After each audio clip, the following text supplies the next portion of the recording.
right. Hi, I'm Krista Wax. You are listening to MSP Sound on KFAI, and I have Annie and the Bang Bang here. Everybody's here. Here. Woo. Woo! Woo. Everyone's in their own individual Zoom square, so we are social distancing. I should mention that too if you're not listening. If you're listening, not watching.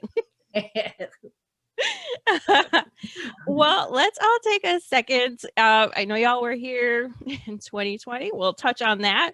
Well, let's just take a second and introduce yourselves and all that you do. And we'll start with Annie. My name is Annie King, and I play guitar and I write lyrics and I write some of the songs and I sing. I'm the front woman and founder of the band. Very nice. Mike?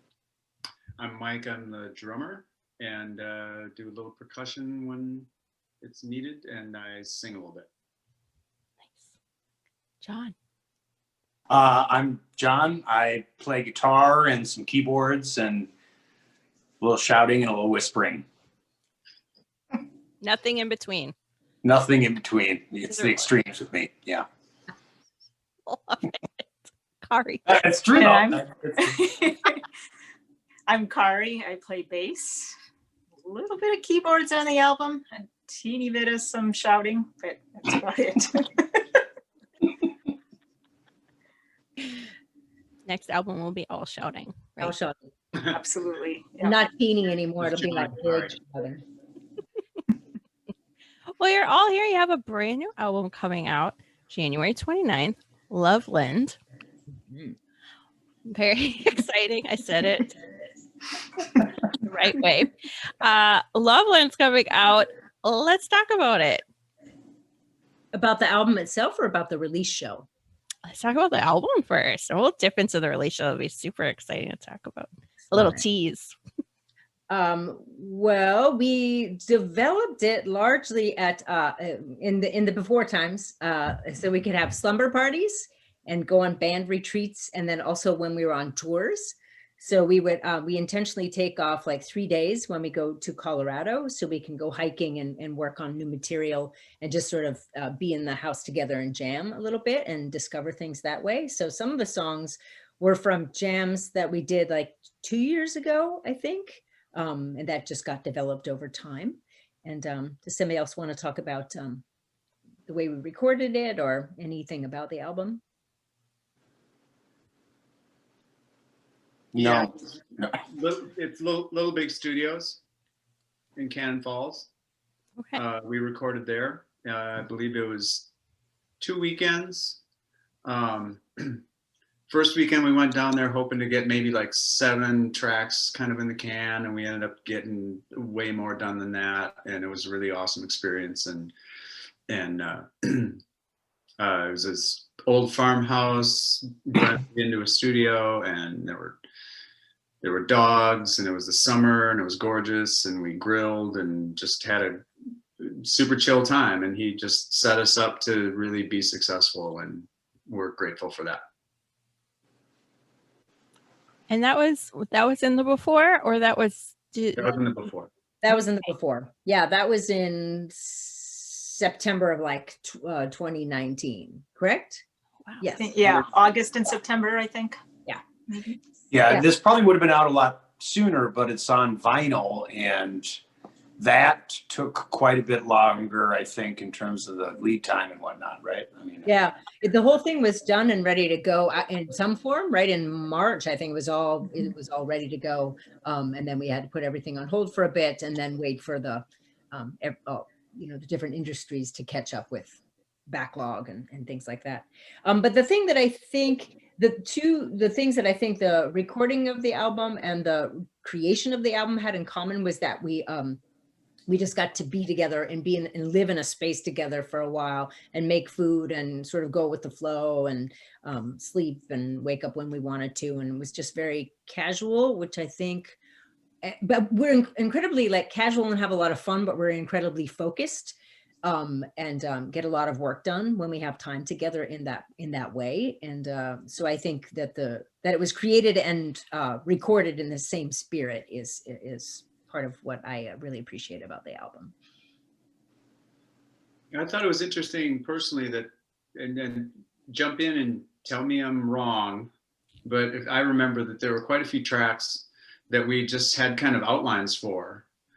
Even when we went into the studio, you know, we had just a basic arrangement, and there's some of the slower, more lyrical songs, and we just were pretty close in the same room together with the amps in other rooms and me behind some kind of plexiglass and a window, and we were still like just really in there in the room feeling the song.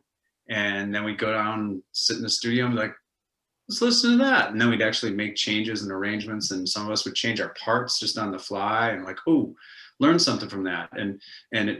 Brent Sigmuth was the engineer, and he was just really great at just making us really feel comfortable. I was very nervous before we did that. I'm like, oh, I really don't know what I'm doing in this song.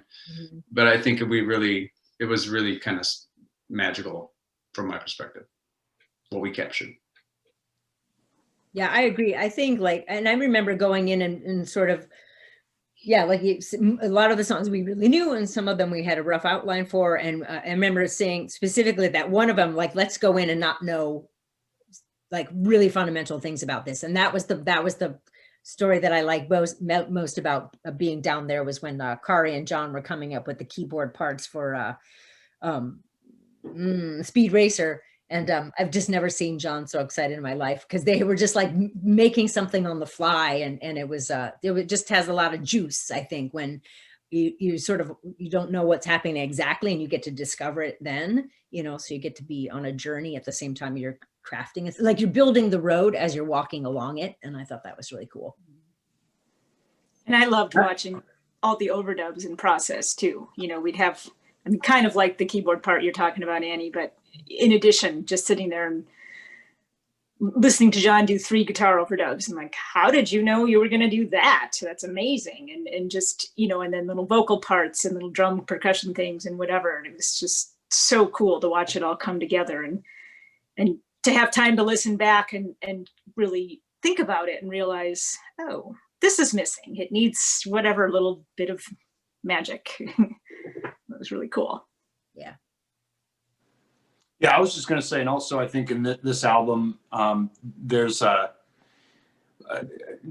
you know, initially when I joined the band, and was that Annie would bring all the material in and we'd work it out together. And this was the first time, I think, where we really, like, some elements started with Kari bringing in a bass line. And so it was like this kind of new, exciting way for the band to work on stuff. I mean, it's still Annie Bang Bang, of course, but, you know, I don't know, it was really neat. And I think this is the first thing we've really recorded with this lineup, right? With, I mean, Kari, yeah. So Yeah. Yeah, we Other did than Crow River Drive. Yeah. Oh yeah, that yeah. single. Yeah. And then I would say then, because now we're the next album we do is even more like somebody brings in a riff from outside, and like it's just really been fun to develop things together. And yeah, it's awesome. Yeah, I've never been in such a collaborative experience. It's really great. So That's Yeah, fantastic. with the I guess we call them before times, but with the now times,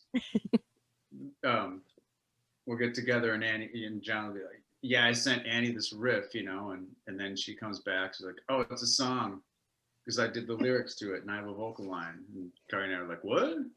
You know, so there's all this like collaboration and stirring the soup and stuff going on, and it's really, really cool. Well, glad you're all are. I mean, you all were in studio. We were all together in one tiny room once upon a time, February 2020. And we were talking about your new single. I know you were talking about the album then. Yeah. And geez, what a difference. I mean, I'm sure it just makes that album making process just so much more special in the times that you shared or have shared. I mean, leading up to all of this. Yeah, I'm so glad that we had, I'm so glad that we had everything we wanted in the can before this happened, so that this whole time we could go back and listen to the thing and you know, give mixing notes and hear it being mastered, but that we had a place to put our artistic energy, even at a time when everything else is so compromised, and we all want to stay safe. And yeah, so I'm really glad we had that. And then we worked on the cover, so like then we could work on the cover, and we could, you know, take advantage of the summer and distance, and, you know, talking things out, and brainstorming about how things wanted to look and how they wanted to feel visually, you know, so it's cool. And I definitely feel like, you know, if I were to die, I'm glad this was done. Mhm. Yeah, I feel the For same. sure. Except I want the next one to be done, and then I feel like I can die.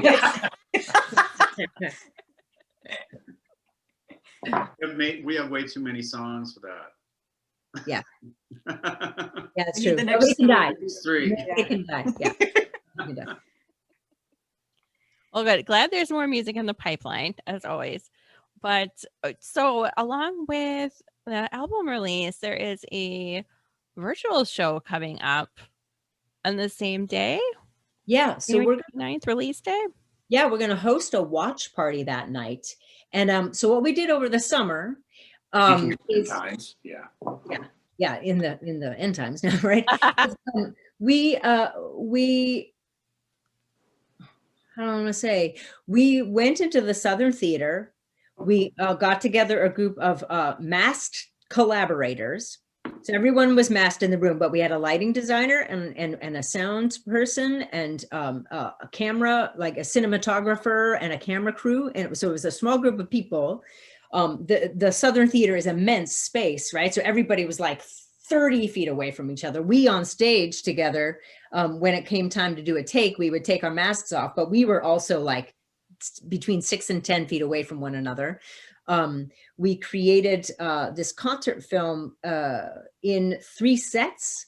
So each set is treated as its own performance, and we changed costume too. And we did that for a number of reasons, right, y'all? Wasn't it? Part of it was the notion, like being safe, like staying safe and not having our masks off for very long, right? But also to craft a kind of experience into a, somebody want to pick up for me? Well, you know, we thought we this album had been virtually done, you know, other than really mastering on the artwork and pressing the vinyl. But I mean, we felt like we've been done with this, finished with the bulk of the project for so long. And then we thought, well, now, you know, it's just the shutdown had happened 3 months earlier, and people were just spring and early summer was starting. We're like, we're not going to be able to play a show. We're not going to be able to have a big party for this release for a year and a half. And what can we do? And so then Annie said, we should just let's find a theater somewhere. Let's find a space and just like do a concert and then put it out there for people. And so that's really, and a lot of discussion. We ended up with this group of really awesome people, and spent a weekend, and really then decided that we were going to treat it like that we were going to, okay, we're doing a show. We're not, you know, it's not a simulcast, you know, we're doing like a show, like we are playing a CD release show for you in the club.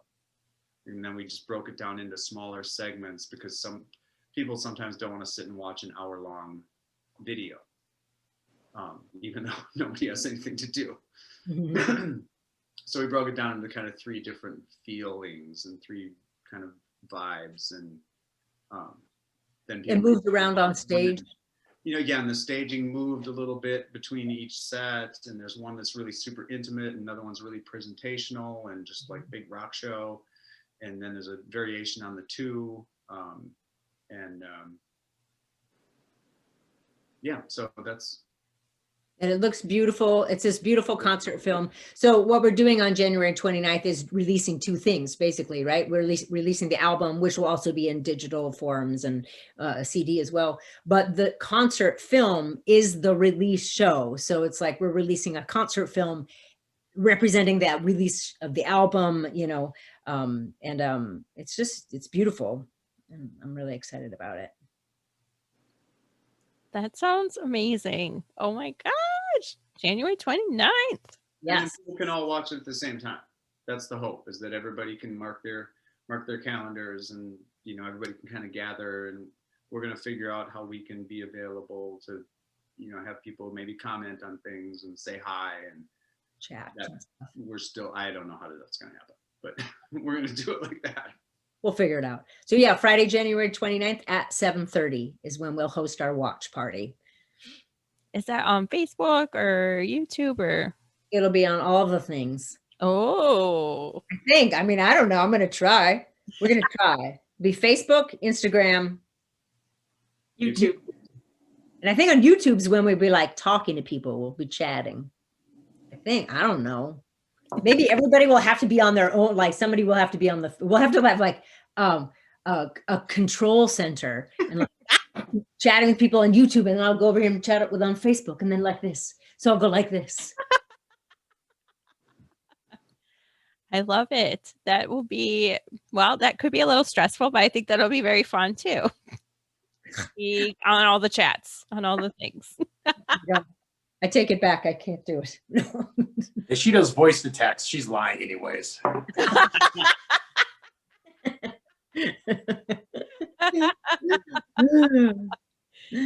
Oh my goodness. Well, what a great concept. What a great way to engage your fans and get everybody excited. It's something to do. I'm always looking for that.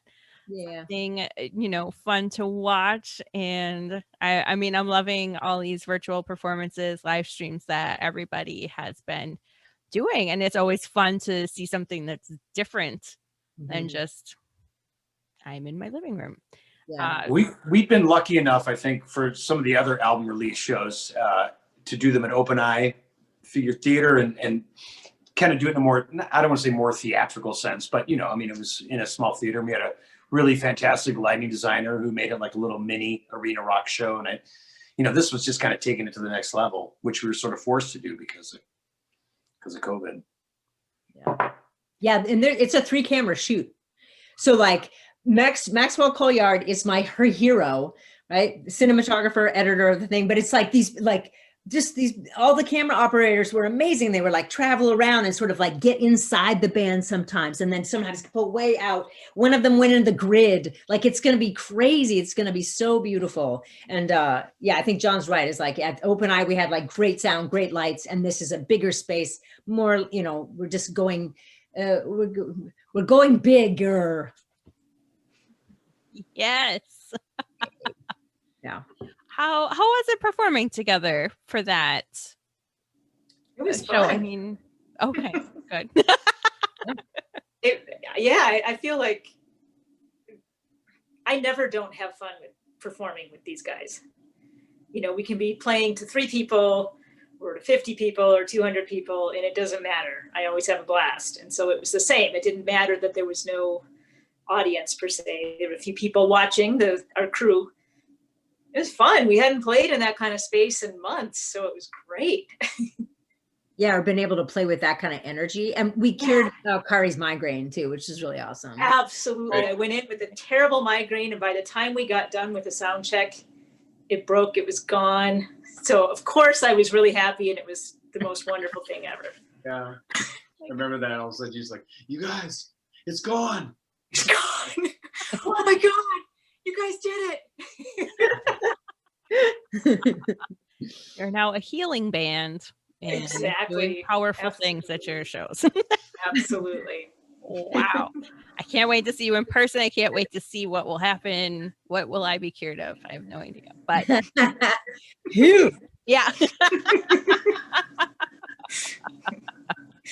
Was it tough performing together? Just kind of that you had to keep more of a distance, or was it, a physical distance from each other? Were you still? I mean, I feel like you all just vibe no matter what. But yeah, I feel like we do, and I feel like having to maintain distance worked really well for that space because that's a massive space, right? So I always think you just have to fill the space you're in some way, right? So and because we knew that's how we had to do it, I just feel like we like reached across space to each other with our energy, and like we just found different ways to communicate, and I feel like we do that all the time, no matter what space we're in. We just reach across to each other in some way and are connected and listening and Yeah, I mean, I love the active listening because it just means you're tuning in a new way.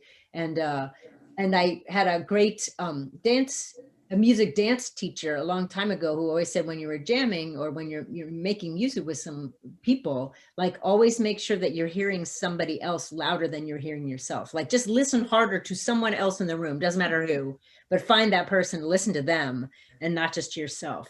And I feel like we find that balance in some way. Except for John. Well,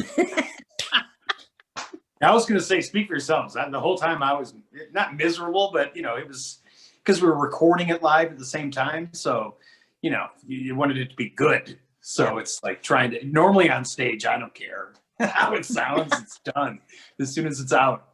But there it was like, you want to get it. I don't know. It was fun to kind of walk that tightrope of still being live, but knowing that it was also recorded. I don't know.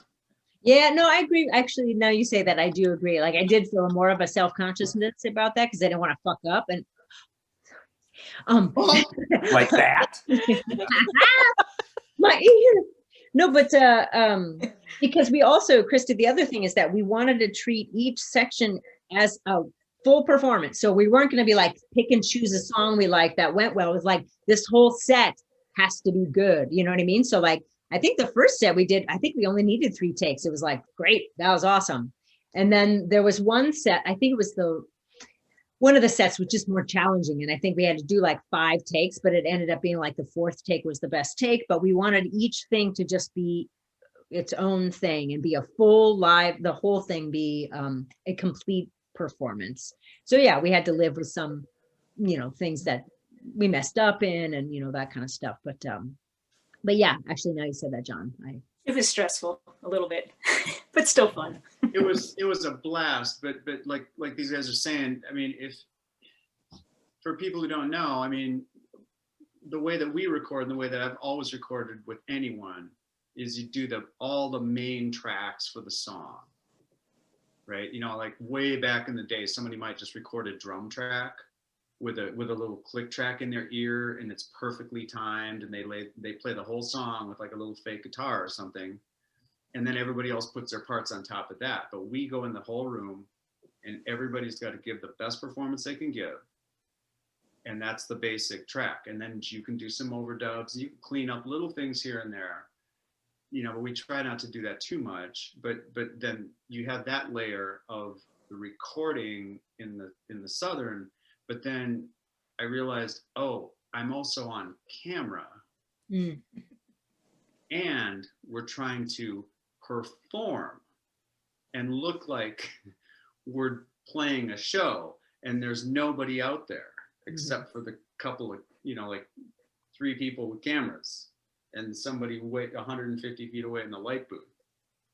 So that was it was like the whole package that you had to be kind of cognizant of a little bit. Like, okay, don't just like make a dumb face for 10 seconds, for some reason, or don't lift your eyes up and shake your head like, why did I do that? So it was kind of everything. You were like super on for 20 minutes and 28 minutes or whatever, all these time periods. They're all 3 sets are a little different, but there's still a long stretch of being hyper aware of being as good as you could be in every way, including visually. Yeah. You guys are all shattering my kind of memory of just it being careless fun. And that's right. I guess it was super, super stressful. It was not fun at all. It was still a blast. It was pretty fun, but it was stressful too. I remember that. Thanks, guys. I know, I had no memory of the stress at all. I was like, God, it's amazing. It's so amazing. And it really was. And also it was like, Jesus, okay, everybody has to keep their mask on the whole time until somebody says we're shooting. And then you take the mask off and everybody gets really far away. And yeah, and it's gotta go really well. Because we got to get it done. Like we had to get it done. We only had the amount of time we had to get it done. So blah, blah, blah. Yeah. That sounds stressful. It's like, I mean, my work meetings too. It's like, oh crap, the camera is on. Don't make the face. Yeah. Don't do the. That's different. Aw. Like a boardroom table, and you're kind of like, Right. you know. But I'm like, oh crap, the camera guy's like 10 feet away. Oh no, he caught me. It's gonna be in the shot. Just a different level. Right. I know. One of my coworkers. We're playing at the surf club. This is awesome. Who cares? Wow, let's just rock. I just did something dumb. Oh crap, it's gonna be on YouTube forever.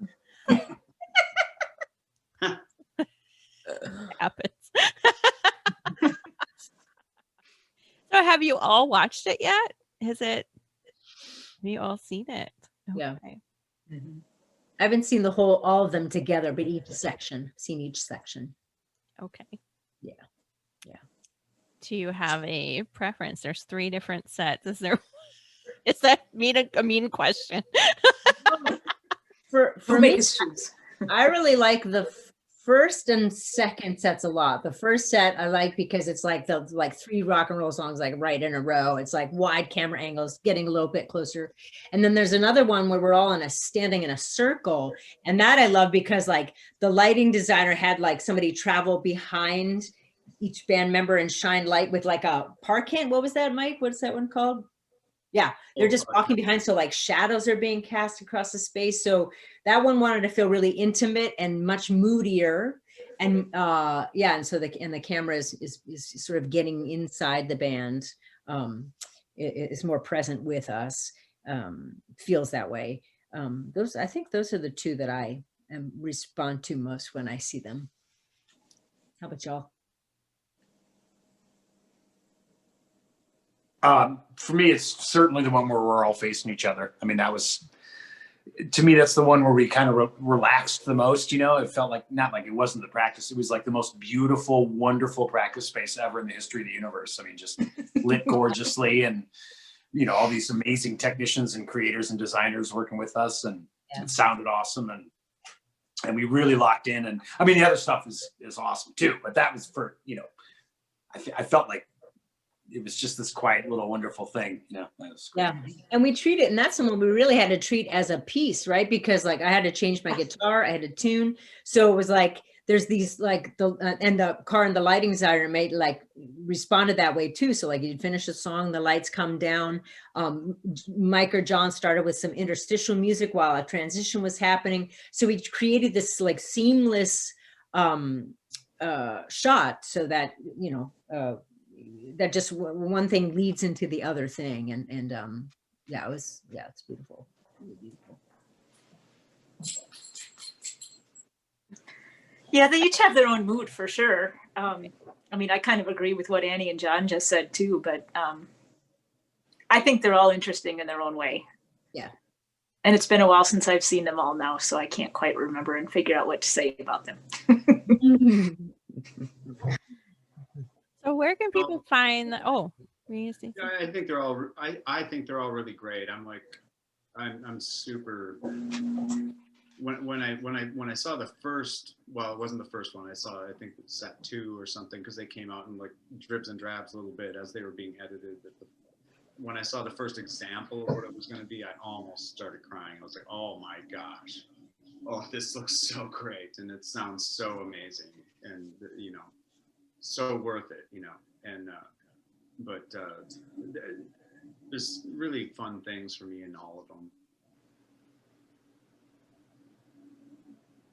That's it. I would just wait for that Zoom lag to like hold up. Is someone gonna speak up? Is it safe? I don't want to talk. I don't want to talk. I don't want to be the one always talking. So, yes. So the album and the fun virtual release show watch party is happening January 29th. Where can people get the album, and most importantly, where can people get the vinyl? Footage, it'll probably be digitally available on, iTunes and Bandcamp and all that, CD Baby, all that kind of stuff, right? The vinyl, we'll be posting about it online, but you can reach, like you can contact me or contact the band at the website or at our email, and then we'll make sure a copy gets to you. But what Kari and I did one day was like wrap the album in like little ribbon.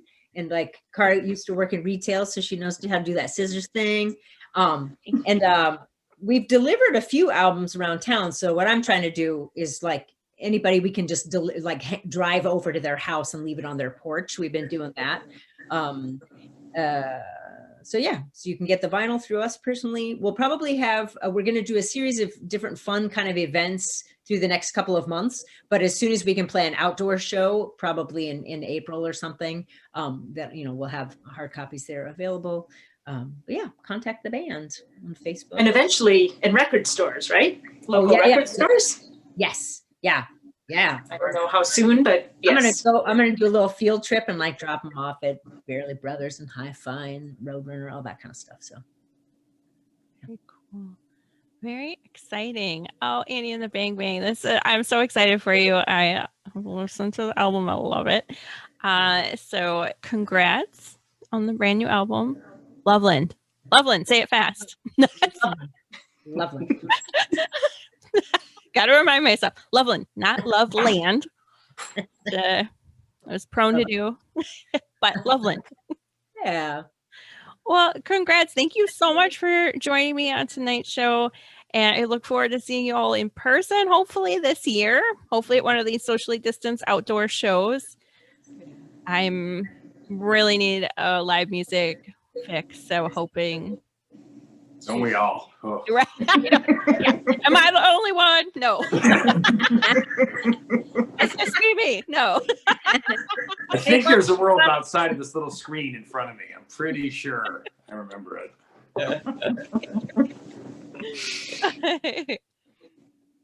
Cool. Thanks, Krista. Thank you. Yeah, thank you. Yeah, thanks. You don't have to go anywhere just yet, but yeah, I know I forgot. I always forget to tell people that, where it's like,